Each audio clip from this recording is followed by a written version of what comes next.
I'm joined today by Pat O'Mahony. Pat, welcome. God, that sounded like a pro. I'm joined today. Welcome to studio. Pat, thanks for coming in to see us. And you're going to tell us about you're here for the My Media slot, and you're going to tell us about what papers you read, how you consume the media, basically. So if you insist. Yes. Well, you and I hooked up for the first time on Twitter in the last couple of days. So tell us about your latest craze. And it is a bit of a craze, isn't it? I was always aware of Twitter and Facebook, but I had no dealings with them. I thought I didn't need to. I had a mobile phone and an email address, and if anyone needed to contact me or if I needed to contact them, they would have a mobile phone and an email address. Yeah. And funnily enough, I've been in London for 11. I'm just back after 11 years in London. I went in '98, and when I went, I didn't have a mobile phone or an email address. I had a landline number in RTE and a landline number at home in the flat, and I thought if anyone wants to get me, they'll get me on either of those, or I can get them via either of those.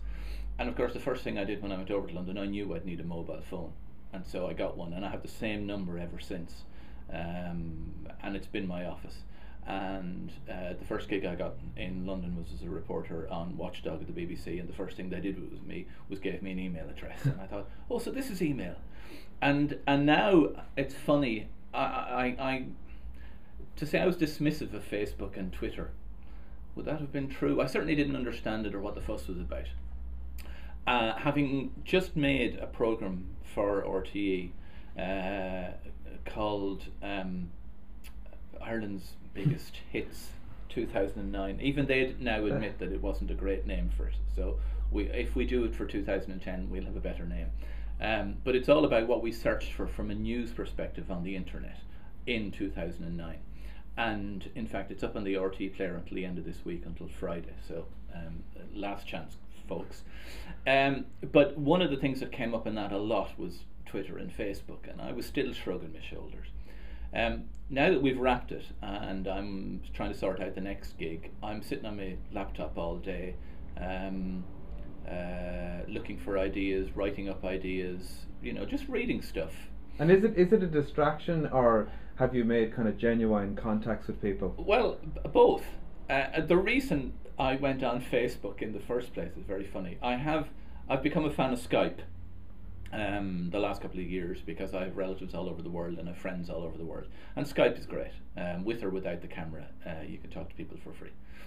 And my sister-in-law in Argentina said to me, I know more about what your son is at than you do, because he's now just started at Trinity doing maths, the big SWAT, and she via Facebook was able to tell me what parties he was going to, the crack he was having, whatever. And I went, I should really get on Facebook and keep an eye on Max. I really should. So I thought, okay, and I'm sure I'll meet some, I'll have my friends, and okay, fair enough. So I went on Facebook and I set up my site, and I started getting suggestions for people I might know, and found people, and gradually building up. And then I spotted Max, and this was when Facebook had just changed their security settings quite recently, and he hadn't adjusted his, so actually I was able to see a lot of his page, and I was going, crikey, he's having a good time. So we went out for pizza about a week later, and I said to him, you'll never guess what I did last week. I said, what? I said, I set up a Facebook account. And he looked at me, and there was that just momentary pause where he went and he went, I'm not letting you be my friend. And I went, oh, okay, why not? He said, I don't want you seeing what I get up to. And I went, yeah, I wouldn't have wanted my parents to see what we get. So I kind of went, all right. So it fell at the first hurdle, but then I was on, and more people kept getting in touch, and I started finding more people. So now I'm on it all the time. And a mutual friend of ours, Paul Connolly, who does communications for the Red Cross and is now out in Haiti, said to me one day, he said, you post a lot of very interesting stuff to your Facebook thing. That's the kind of thing you should be doing on Twitter. And I went, no, not Twitter, not Twitter. Really? He said, yeah. So I set up a Twitter account, and now I'm using it. You see, it's interesting. This isn't a real test because at the moment I'm in downtime. I finished a project. I'm waiting for the next one to start.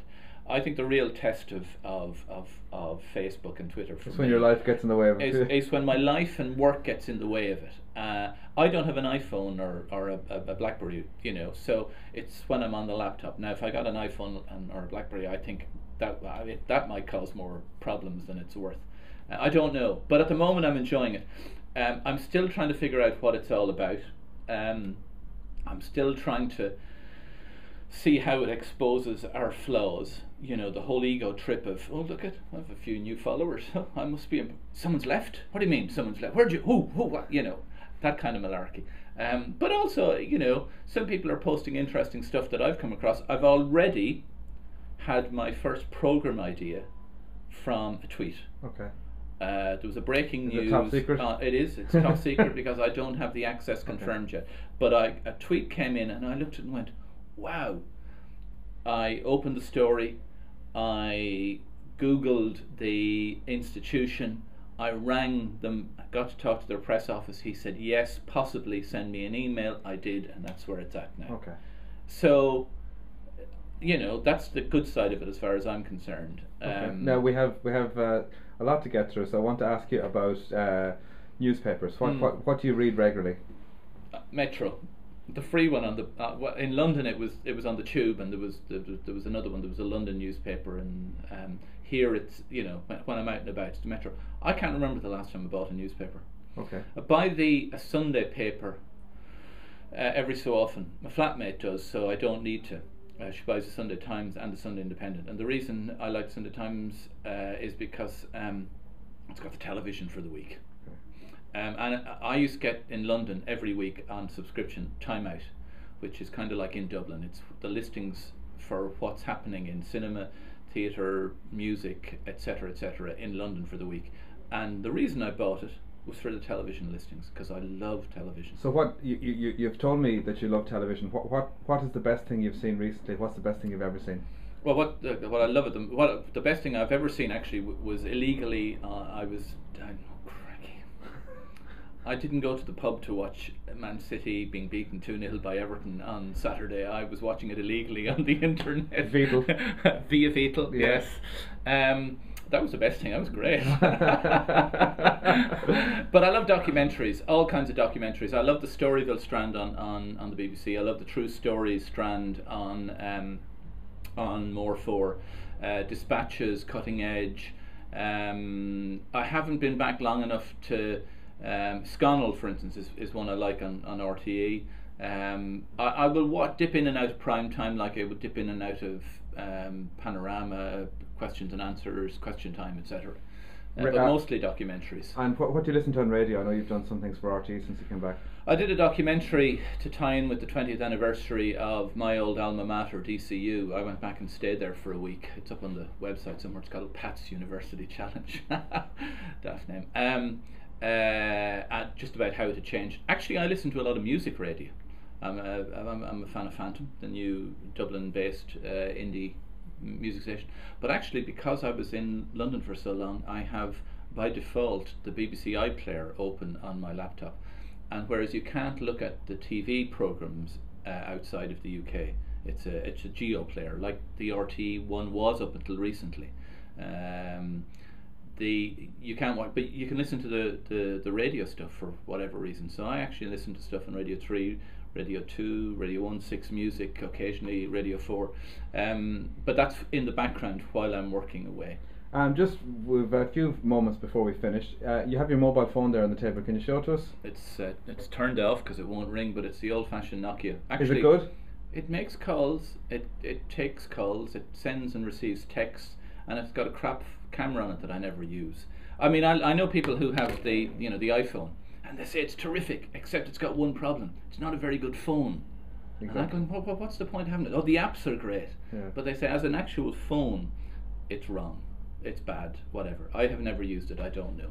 I will get one someday. A fancy internet-capable phone, but that'll do me for the moment. Thanks, Pat. Pleasure.